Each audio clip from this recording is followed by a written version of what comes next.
sekunder, bukan doruriyah, bukan yang sangat diperlukan sekarang di Indonesia. Nah, oleh karena itu Islam mendorong yang yang doruriyah itu dulu yang dipenuhi. Ya. Sementara yang sekunder itu harus menjunjung tinggi nilai-nilai kebebasan dan toleransi. Ya. Jadi intinya beliau bilang belum perlu, jadi harus mengembangkan energi lain, apakah matahari, angin, panas bumi, ya, bioenergi, tentu tidak termasuk energi jin, ya, karena di Indonesia kan banyak juga jin. Energi ini di luar ini ya. Nah, Oke. Saya kira cukup menarik ya pemaparan dari terkait dengan ternyata faktor nuklir ya tentang yang pertanyaan ini malah belum dijawab ini. ya Bagaimana ini mau mana ini? gimana? Oke, silakan. Ya, Bisa tentang orang dipersingkat Jepang jawabannya mungkin ya. kaitan dengan agama itu.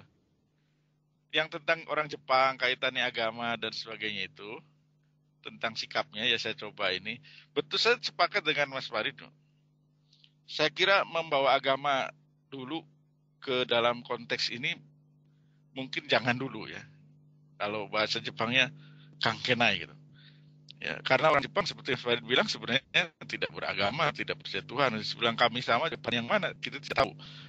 Tapi ini sebuah upaya kita harus saya katakan dulu ya fakta ini ya. Jadi saya melihat ini sebuah proses yang masyarakat itu kan ada pemikiran ya di dalam masyarakat itu sekumpulan orang di satu tempat yang punya pemikiran yang sama, punya perasaan yang sama, dan ada sistem yang sama yang mengaturnya. Nah, masyarakat ini diatur oleh 3 komponen ini. Nah, manakala komponen ini berjalan sempurna, maka dia akan menjadi masyarakat yang khas, yang dalam bahasa santri itu disebut ya masyarakat yang mutamayyizah, ya masyarakat yang khas. Jadi kalau yang di luar itu ya masyarakat yang amburadul, agamanya mungkin Islam, tapi sehari-harinya prakteknya orang-orang itu belum tentu melakukan ajaran Islam. Gitu. Ada yang karena nilai-nilai universal, ya kejujuran, antri, semua itu nilai universal. Semua orang bahkan tidak beragama sekalipun akan mengatakan antri itu bagus, jujur itu bagus. Kan gitu. Ada sebuah proses yang memang intinya kembali ke pendidikan dan conditioning sistem dari negara itu. Maaf saya misalnya katakan ini fakta-fakta misalnya ya masyarakat Jepang pun dulu ya sama ya. Jadi ada sebuah proses ya, yang kita itu hanya melihat ending, tidak melihat proses. Ya, misalnya kita harus melihat di Jepang ini mungkin saya tidak tahu angka tepatnya. Katakanlah di daerah bencana kemarin mayoritas orang itu tua, bukan muda, ya anak-anak gitu. Kemudian Gini ratio ya, masalah perbedaan ekonomi ya, orang Jepang ini seperti kita saksikan di Jepang itu relatif sama. Tidak ada yang kaya-kaya banget yang rumahnya kayak istana di ini dan kolam renang, dan yang miskin-miskin banget di gubuk pinggir kali, kan tidak ada ya. Ini situasi ini mempengaruhi tentang penjaraan sebagainya. Tapi kita tahu kan di Miyagi itu 40 juta yen hilang dari berangkas sebuah bank di sana. Ada gitu ya, tapi sangat kecil. Nah, jadi kita juga melihat ya hal-hal ini. Tahun 52 itu ada huru-hara besar anti kaisar. Dan itu makanya saat itu dibentuk Kidotai, polisi anti huru-hara yang lebih militer dibanding militer. Ya, itu mahasiswa militan anti Amerika dulu juga terkena dengan aksi Jengakuren ya. Kita harus ingat sejarah tahun 70 waktu Bandara Marita mau didirikan itu demonya berbulan-bulan, tidak 1 minggu. Kobang yang kita kenal sekarang, ya, polisi Kobang itu, kotak polisi itu dibentuk 1881. Di mana waktu zaman fasisme tahun 30-40 itu dibuat untuk ngintelin penduduk. Gitu. Jadi tahun 05 itu ada 1905 ada disebut huru-hara Hibiya, ya, di mana masa yang anti perdamaian Port Arthur antara Rusia Jepang itu bentrok dengan polisi di mana-mana. Dalam 3 hari ada 350 gedung rusak, 15 tram rusak, 1.000 orang luka, dan 2 orang tewas. Jadi ini, nah saat itu coba Anda tonton Seven Samurais, bagaimana petani miskin di peras kelompok Garong gitu ya, ada gitu. Jadi ini bagi saya, sekarang masyarakat Jepang bisa begini, kita angkat topi. Tapi ini adalah sebuah proses yang mereka belajar dari masa lalu dan dibentuk dalam pendidikannya, sistem pendidikan. Dan saya kira orang Indonesia pun tentu ada kelemahan-kelebihannya sama ya. Bahkan kalau anekdot saya, orang Indonesia lebih hebat karena bisa mencari jalan sendiri, mengatasi masalah sendiri tanpa pemerintah. Gitu. Di sini semuanya oleh pemerintah, semuanya pemerintah. Oke, terima kasih. Kita sudah tertangkap ya bahwa memang sementara masih ada yang disampaikan lagi nih dari Pak Epi nih. Ya, ada pertanyaan yang belum terjawab. Ya. Jadi tadi ya bahwa memang kalau saat ini kita melihat bangsa Jepang itu sebagai bangsa yang demikian tangguh, ternyata itu tidak sesuatu yang instan bahwa sekarang langsung menjadi bangsa yang tertib, dan itu ternyata butuh proses panjang dan proses belajar di sana ternyata. Oke, ini tidak terasa sudah 1 jam 44 menit berjalan. Ini ternyata ada banyak sekali pertanyaan-pertanyaan, dan juga banyak ini pendengar juga yang lainnya yang tidak mengajukan pertanyaan, hanya numpang mendengarkan saja. Ternyata banyak, terima kasih, dan mudah-mudahan masih menyimak di sana. Dan tetap masih 15 menit, masih cukup untuk pertanyaan-pertanyaan. Silakan nanti yang ingin berkomentar atau bertanya silakan dituliskan di chat box di halaman website Radio Prima di sana. Baik, kita akan lanjutkan. Ini ada, saya kira cukup hangat diskusi kita. Ini ada pertanyaan dari Mas Yusuf dari Belanda, ini untuk Mas Farid ini. Ini request untuk Mas Farid. Ini sebenarnya sangat perlukah bantuan kita ke Jepang?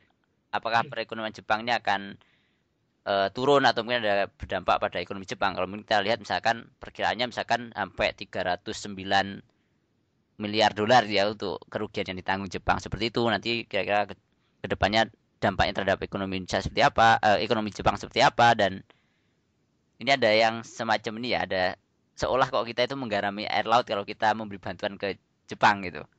Nah, itu kira-kira bagaimana dengan apa ya pendapat seperti ini? Iya. Oke, saya coba jawab ya. Pertama tadi menanggapi sedikit Pak Epi Taufik. Jadi benar itu Pak Ustadz Epi bilang bahwa ini proses yang panjang. Itu salah satu yang puncaknya penerapan nilai-nilai Bushido itu ya ketika di Shogun Tokugawa. Benar-benar itu di sana samurai-samurai yang mempunyai nilai-nilai tinggi itu memerintah dan diterapkan langsung ke masyarakat. Dan kalau masyarakat nggak nurut, dihukum. Dan saya rasa itu memang jadi turning point Jepang untuk jadi proses dari sana. Habis itu kan restorasi Meiji tuh. Jadi selama mereka tertutup di Shogun Tokugawa itulah kayak karantina itu. Saya rasa itu di situ turning point-nya. Apakah perlu Indonesia di karantina? Ini kita tanya Pak Ustadz Taufik lagi nanti. Oke, untuk pertanyaan ini dari Pak Yusuf di Belanda, sebenarnya perlukah bantuan dari kita ke Jepang? Perlu Pak, perlu gitu. Karena kenapa? Karena saat ini kondisi di lapangan itu bantuan belum bisa mencapai semuanya gitu.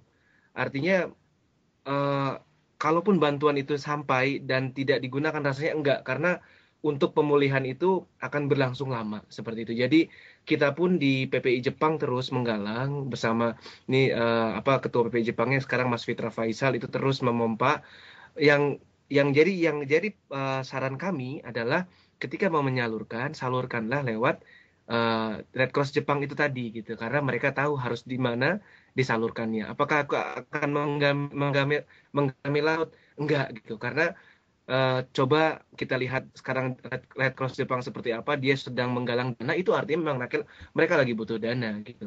Apakah dan itu juga sepertinya bantuan ini juga tidak dinilai dalam nilainya Mas, tapi juga bisa dinilai dalam semangatnya gitu, bahwa kita ada tetangga kita lagi sakit, ya mau ya disemangatin gitu loh. Nah ini kan lain nih, ada psikologi yang dari tetangga sebelah nyemangatin, gak hanya dari Indonesia.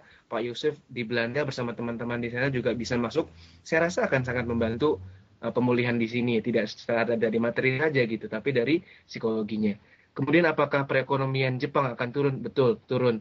Termasuk kekhawatiran-kekhawatiran para pelamar beasiswa selanjutnya ke Jepang. Itu kemarin sudah terjadi perbincangan di lab kami di Tokyo Institute of Technology.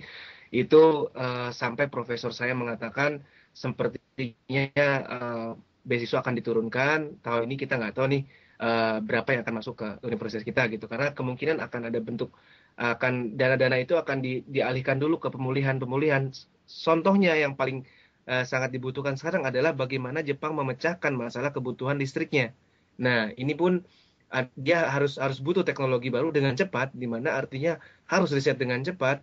Riset cepat artinya butuh dana Dana besar gitu. ya. Nah, betul. Nah, di situ yang tadi siang ini saya menerima dokumen dari kawan-kawan di kampus bahwa sekarang akan difokuskan ke tenaga solar gitu. Wah, solar itu kata orang nggak efisien. Yang nggak efisiennya di mana?